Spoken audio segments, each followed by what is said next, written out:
We're starting to come to the end of it now, and I feel like I know what you're going to say in answer to the next question.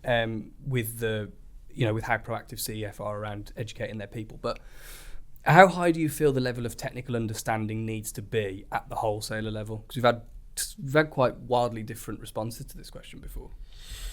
So through CEF, relationships are everything, and if you meet an electrician at a party and start talking to an electrician, within 5 minutes, it will be a technical conversation you're having. They love talking technical. Sparks love technical. And we've realised that. And that's where we are. We're on that journey of not only being there literally just to make sure they've got a coffee and they've got their 100 metres of 2.5, but we can talk to them about that 2.5 as well. Yeah.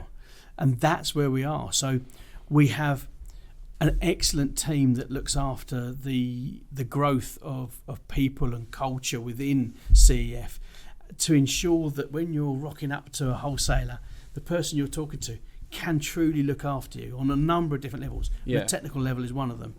And then there's myself and a colleague that have just been doing some stuff with a lot of the branches and a lot of staff regarding upskilling them in PV. So rather than just giving them a panel and saying, yeah, you asked for the panel, this is the panel you asked for, we can actually say, did you know that this panel also has this type of clip with it, or has that type of rail with it, or comes with these MC4 connectors, and if they're not quite right for you, you can change everything. This is the level that is really demanded for nowadays by our customers. Right. So we have to give them it. If we don't, rightly so, they'll go somewhere else and get it. And we don't ever want there to be an excuse where someone says, I went into CEF and didn't get what I was asking for, so I've gone somewhere else. So we are doing everything we can to try and make sure that our staff are truly your electrical experts, and we're doing that by spending a lot of time and a lot of effort in upskilling our existing workforce, plus our newbies as well. As they come and join us, we like to try and give them as much information so they can hit the floor running. Great. And that's the big bit of work that we're doing. Brilliant. I imagine that's quite successful in terms of retaining your people as well, because that's a big problem at the moment in the industry. Yeah, retaining, recruitment, all of that is a problem. I'd say it's one of the big factors for people staying with us, is the fact that we do truly rely upon them and their relationships, and as a result of that, we invest in them and their relationships. Brilliant. And technically is one of the areas where we invest. Okay. As I said at the start, you grew up as a Sparky. I'm assuming, hopefully correctly, that you've worked with some poor product or non-conforming product in the past. Yeah, I've been unlucky enough to come across some stuff that's out there.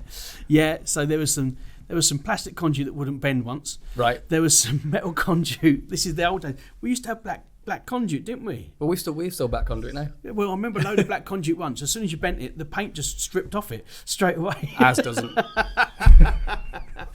So yeah, I remember Bedford College once. We used to get loads of conduit in. So you name it, conduit used to come in the big bundles. We used to then teach people how to bend it, do stuff with it, and that was black enamel. And again, it was just literally as soon as you put it anywhere near the conduit bender, the paint would just peel off it. It was crunch. And then we've had the stuff that we get hold of and it's rusty because it's been stored outside.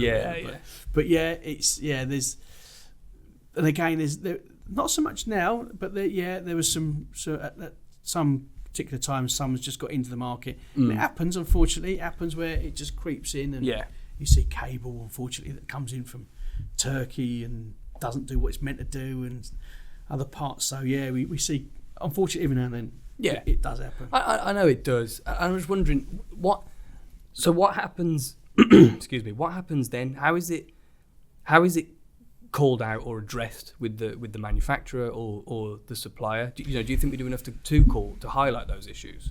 Well, not really. I think I know what we did at Bedford College when we found those problems, and I know what we did when I was on site when we had the conduit that wouldn't bend.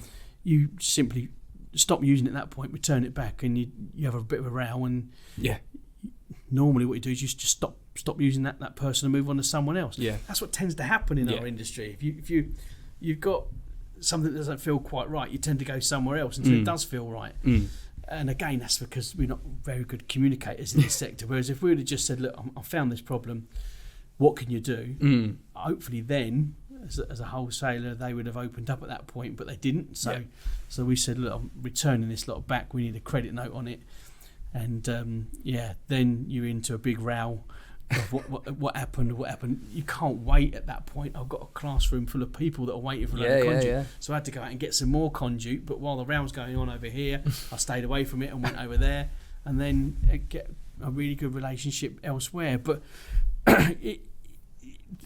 there isn't a central place where we could go to and say, so for instance, Electrical Safety First, they do amazing work on product recalls, so on appliances, sorry. Okay. So if my hair straighteners that I was using came faulty, I could check them against a register that is held, a central register. Right. I could put in there and they would say, yeah, these were already registered, you should return them straight away or whatever. Wow, okay. So then they help with product recalls.